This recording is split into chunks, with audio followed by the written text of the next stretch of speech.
उसने कहा तुम में पहले जैसी बात नहीं। मैंने कहा अब जिंदगी में तेरा साथ नहीं।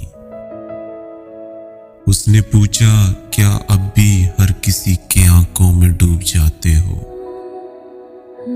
मैंने कहा अब किसी और की आंखों में वो बात नहीं।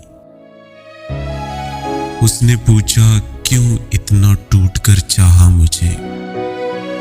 मैंने कहा इंसान हूं, मुझ में पत्थरों वाली बात नहीं। उसने पूछा क्या मैं बेवफा हूं। मैंने कहा अब मुझे वफा की तलाश नहीं।